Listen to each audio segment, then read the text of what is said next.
Assalamualaikum. Hello and welcome back to CS Circuit. Well, I hope you all are taking good care of your health. आज हम discuss करेंगे computer science grade 11th unit 3 programming fundamentals lecture notes part 2 को and if you find this video helpful then do not forget to like share and subscribe as well. और अगर आपको कोई भी queries हैं तो आप कमेंट्स में पूछ सकते हैं और आप मेल भी कर सकते हैं। और लेक्चर नोट्स अगर आपको चाहिए देन आप मेल कर सकते हैं cscircuit91@gmail.com पे। ठीक है, सो स्टार्ट करते हैं लेक्चर को। आज का लेक्चर बहुत ही इंटरेस्टिंग है। आज हम डिस्कस करेंगे पाइथन बेसिकली जो हाई लेवल प्रोग्रामिंग लैंग्वेज है उसको। ठीक है, इसका एक ओवरव्यू यहाँ पे हमने जो है वो डिस्कस करना है। Okay, so let's start with definition of Python. Basically, it's a high-level interpreted programming language with dynamic semantics known for its ease of learning and readability. Okay, so अब हम definition को समझेंगे। बेसिकली जो Python है वो high level है, that means कि it is near to human. Okay, इसमें आपको जो है वो कंप्यूटर के हार्डवेयर की कम्प्लेक्सिटी का ख्याल नहीं रखना होता है। ठीक है, आपने जो सिंपली अपने कोड को उस पर फोकस करना होता है। ठीक है, इंटरप्रेटेड प्रोग्रामिंग लैंग्वेज का क्या मतलब है? इंटरप्रेटेड प्रोग्रामिंग का मतलब पाइथन कोड को आप जो है वो सीधा सीधा जो है वो एग्जीक्यूट कर सकते हैं बिना कंपाइल किए। अब जैसे हम सी या C++ या जो बाकी प्रोग्रामिंग लैंग्वेजेस के कोड्स को हम कंपाइल करते थे, इसमें हमें कंपाइलेशन की ज़रूरत नहीं होती। ठीक है, पाइथन को जो इंटरप्रेटर होता है वो कोड को एक एक लाइन रीड करता है। ठीक है, और फ़ौरन से उसे एग्जीक्यूट कर लेता है। यानी इसमें बेसिकली क्या होता है कि डीबगिंग का प्रोसेस जो होता है वो आसान हो जाता है। ठीक है, ओके, सो अब जो हमने डेफिनेशन में लिखा है डायनेमिक सेमेंटिक्स, हम उसको समझते हैं कि ये क्या चीज़ है। डायनेमिक सेमेंटिक्स बेसिकली पाइथन में वेरिएबल्स की जो डेटा टाइप होती है, ठीक है, वो ऑटोमेटिकली डिसाइड होती है। अगर आप नंबर या टेक्स्ट स्टोर करते हैं तो पाइथन खुद बहुत उसे समझ कर जो है वो आपको टाइप समझ जाती है। ठीक है, आपको टाइप या डेटा टाइप जो है वो डिक्लेयर करने की ज़रूरत नहीं होती।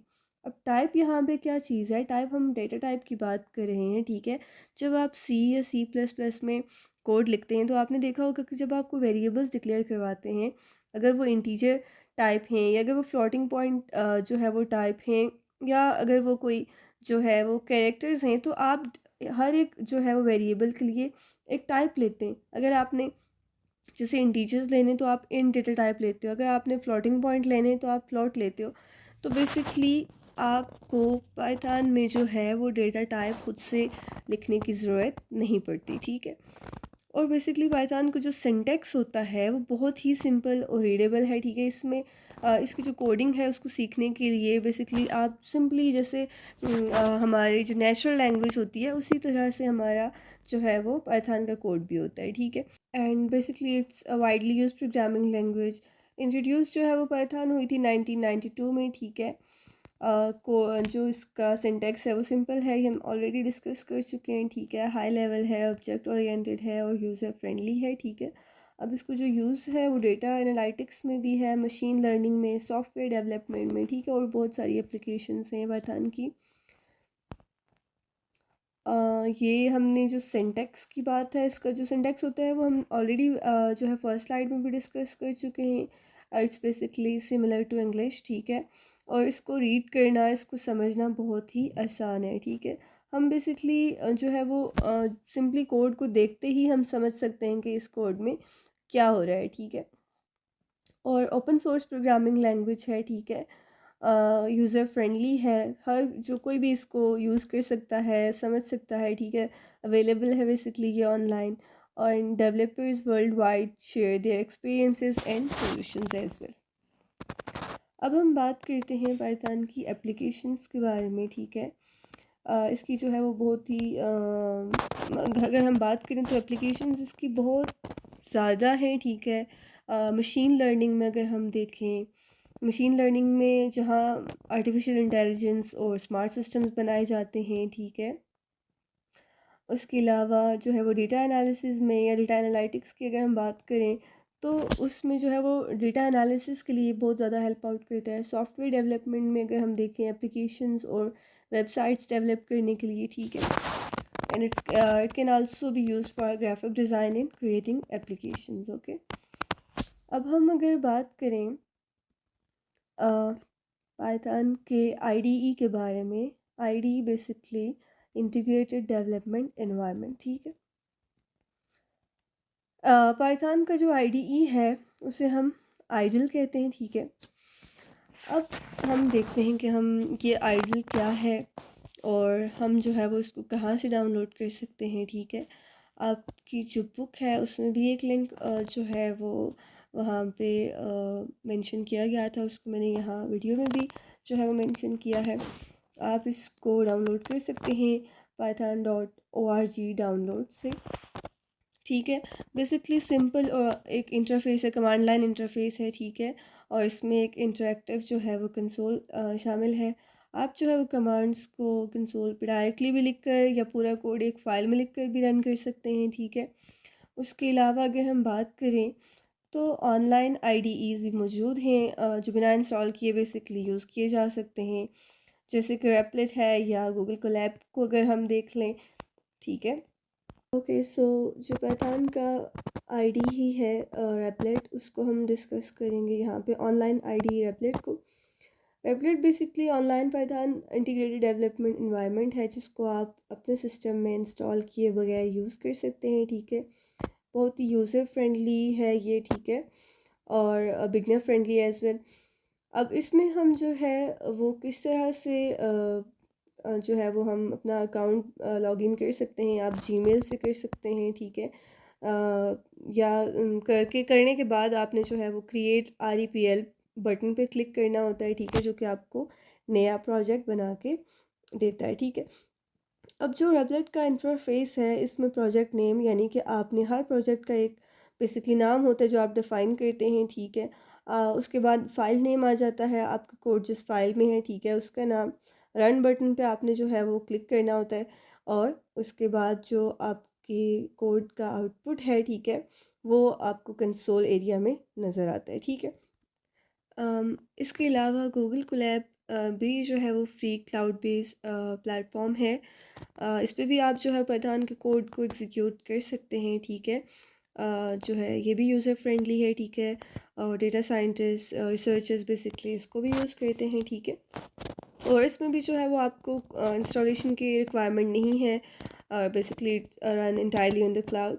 और बेसिकली जो आपकी नोटबुक्स होती हैं वो गूगल ड्राइव पे स्टोर होती हैं, आप उसमें से उनको जो है वो इजीली एक्सेस कर सकते हैं, ठीक है। Then here we next slide is introduction to turtle graphics। अब हम देखेंगे कि टर्टल ग्राफिक्स क्या है, ठीक है। टर्टल ग्राफिक्स बेसिकली पाइथन में पहले से इंस्टॉल होता है और इसे सिर्फ इंपोर्ट करके यूज़ कर सकते हैं, ठीक है। सिर्फ इंपोर्ट करना होता है, हम इसको इजीली यूज़ कर सकते हैं, किसी चीज़ को इंस्टॉल करने की ज़रूरत नहीं होती, ठीक है। टर्टल ग्राफिक्स जो है बेसिकली ऐसे फंक्शंस प्रोवाइड करता है जो आसानी से शेल प्रॉम्प्ट के ज़रिए रन हो जाते हैं। बेसिकली इसको जो है वो ड्राइंग्स के लिए 2D ज्योमेट्रिकल शेप्स डिज़ाइन करने के लिए यूज़ किया जाता है। मिनिमल से टास्क जो होते हैं वो इससे हम इजीली परफॉर्म कर सकते हैं, ठीक है। बिगनर्स के लिए ये जो है वो बेसिकली बहुत ही इंटरेक्टिव होता है, ठीक है, यूज़र फ्रेंडली। अब जो टर्टल ग्राफिक्स का इस्तेमाल है अगर हम उसकी बात करें तो बेसिकली पहले कमांड जो है वो लिखी जाती है इंपोर्ट टर्टल की, ठीक है। इंपोर्ट टर्टल बेसिकली क्या चीज़ है, हम सबसे पहले इसको अंडरस्टैंड करते हैं। इंपोर्ट टर्टल जो है वो टर्टल लाइब्रेरी को एक्टिवेट करती है, ठीक है, और उसके सारे फंक्शंस अवेलेबल कर देती है। यानी पाइथन में जो इंपोर्ट है ना, इंपोर्ट हम देखते हैं इंपोर्ट क्या है कि ये एक कीवर्ड है, ठीक है, जो कि आपको दूसरे पाइथन मॉड्यूल्स या लाइब्रेरीज़ अपने प्रोग्राम में शामिल करने की बेसिकली परमिशन देता है, ठीक है। आप उसके थ्रू जो है वो बाकी मॉड्यूल्स भी उसमें जो है वो एग्जीक्यूट कर सकते हैं, ठीक है। इसका काम ये है कि आप ऑलरेडी लिखे हुए कोड का फ़ायदा उठा सकते हैं और नए फंक्शंस या टूल्स अपने प्रोग्राम में रन यूज़ कर सकते हैं, ठीक है। नेक्स्ट जो लाइन होती है टर्टल डॉट स्क्रीन, उसमें उसको हम लिखते हैं, ठीक है। ये बेसिकली जो है वो टर्टल ग्राफिक्स का जो कैनवस होता है उसको लोड करती है, ठीक है। और उसमें अब देखें नेक्स्ट लिखा है कि एक जो आपके पास वाइट कैनवस है, ठीक है, वो बेसिकली जो है वो अपेयर होता है जिसमें कि ग्रेटर देन का जो साइन है, जो सिंबल है बेसिकली ये पेन के तौर पर काम करता है, ठीक है। और यही जो है वो लाइंस और शेप्स को ड्रा करता है, ठीक है। अब इस पेन को जो है वो हम टर्टल कहते हैं, इसी को टर्टल कहा जाता है और इसी वजह से इसका नाम जो है वो टर्टल ग्राफिक्स रखा गया है, ठीक है।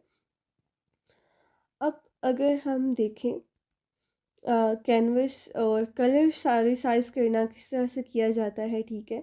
तो बेसिकली कैनवस का और जो कलर साइज़ है बेसिकली टर्टल ग्राफिक्स में कैनवस का साइज़ हम उसको जो है वो रीसाइज़ कर सकते हैं। शेप्स ड्रा करने के लिए मेजरमेंट्स जो है वो पिक्सेल्स में होती हैं बेसिकली, ठीक है।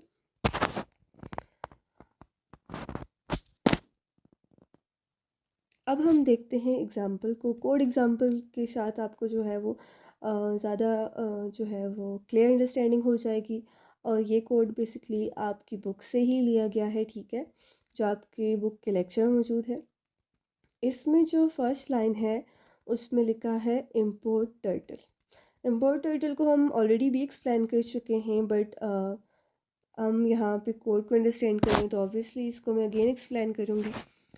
बेसिकली ये लाइन जो है वो टर्टल मॉड्यूल को इंपोर्ट कर रही है, ठीक है। टर्टल मॉड्यूल बेसिकली एक ग्राफिकल टूल है जो 2D शेप्स और डिज़ाइन ड्रा करने के लिए यूज़ होता है, ठीक है। इसमें एक टर्टल होता है जो स्क्रीन पर मूव करता है और शेप्स बनाता है, ठीक है। अब इसकी हमें ज़रूरत क्यों है? इसकी ज़रूरत हमें इसलिए है कि इसके बिना बेसिकली टर्टल की फंक्शनैलिटी जो है वो उसका एक्सेस हमें नहीं मिल सकता, ठीक है। Second line is turtle dot screen. ये लाइन बेसिकली स्क्रीन क्रिएट करती है, ठीक है, जिसमें हम अपने शेप्स ड्रा करते हैं। टर्टल मॉड्यूल ऑटोमेटिकली एक ब्लैंक स्क्रीन बनाता है, जबकि जब ये लाइन बेसिकली मूव करती है तो वो एक ऑटोमेटिकली जो है ब्लैंक स्क्रीन आ जाती है, ठीक है। इसकी ज़रूरत हमें इसलिए है कि ग्राफिक्स या ड्राइंग के लिए एक स्क्रीन होना इम्पॉर्टेंट है, ठीक है।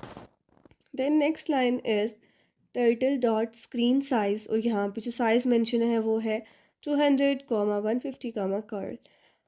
स्क्रीन साइज़ बेसिकली फंक्शन से स्क्रीन का साइज़ जो है वो बैकग्राउंड कलर सेट किया जाता है, ठीक है। 200 जो है वो इसकी विड्थ है पिक्सेल्स में, 150 जो है वो इसकी हाइट है, और जो कर्ल है बेसिकली वो बैकग्राउंड कलर है, ठीक है, स्क्रीन का।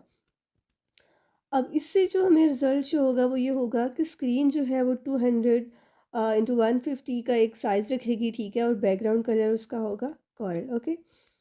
टर्टल डॉट डॉट का जो हमारे पास फंक्शन है इसमें बेसिकली जो लिखा है 10 कोमा ब्लू। अब डॉट फंक्शन एक गोल पॉइंट बेसिकली आपको एक जो है वो डॉट ड्रा करता हुआ नज़र आएगा, ठीक है। 10 का मतलब यहाँ पे ये है कि जो डॉट का साइज़ है वो 10 है पिक्सेल्स में, ठीक है। और ब्लू जो है वो उसका उस डॉट का कलर है, ठीक है। इसका रिज़ल्ट बेसिकली ये होगा कि स्क्रीन पर एक ब्लू डॉट ड्रा होगा जो साइज़ में 10 पिक्सेल्स का होगा, ठीक है। Then next line is turtle dot circle 50। Circle basically जो फंक्शन है एक गोल आपके पास सर्कल ड्रा करता है, ठीक है। 50 उसका रेडियस होगा पिक्सेल्स में, ठीक है। और इसका रिज़ल्ट ये होगा कि टर्टल बेसिकली एक 50 पिक्सेल्स रेडियस का जो सर्कल है उसको ड्रा करेगा। इसका जो सेंटर है बेसिकली टर्टल की करंट पोजीशन होगा, ठीक है। Turtle dot pen colour blue. Pen colour का जो फंक्शन है इससे पेन का कलर सेट किया जाता है, ठीक है, जो शेप्स या लाइंस ड्रा करता है। ब्लू पेन का कलर है, अब ब्लू सेट होगा, ठीक है। नेक्स्ट आपने जो देखा होगा ब्लू शो हो रहा है। अब इसकी जो ज़रूरत है बेसिकली, अब जो भी शेप्स या लाइंस ड्रा होंगी वो कौन से कलर की होंगी? ब्लू कलर की, ठीक है। Turtle dot circle -50। ये लाइन बेसिकली एक सर्कल ड्रा करेगी लेकिन नेगेटिव रेडियस के साथ। अब इसका क्या मतलब है? -50 मीन्स कि नेगेटिव रेडियस का मतलब है कि सर्कल अपोजिट डायरेक्शन में ड्रा होगा, यानी कि क्लॉकवाइज। टर्टल बेसिकली एक और सर्कल ड्रा करेगा जो पहले वाले सर्कल के उल्टी डायरेक्शन में होगा, ठीक है। और इसका रेडियस भी 50 पिक्सल्स होगा, ओके। सो जो बेसिकली इसकी जो आउटपुट है वो आपको सामने दिख रही है, ठीक है। Right, so that was all about lecture notes of unit number 3 programming fundamentals part 2। And if you find this video helpful, then do not forget to like, share and subscribe. मिलते हैं नेक्स्ट वीडियो में। अल्लाह हाफिज़।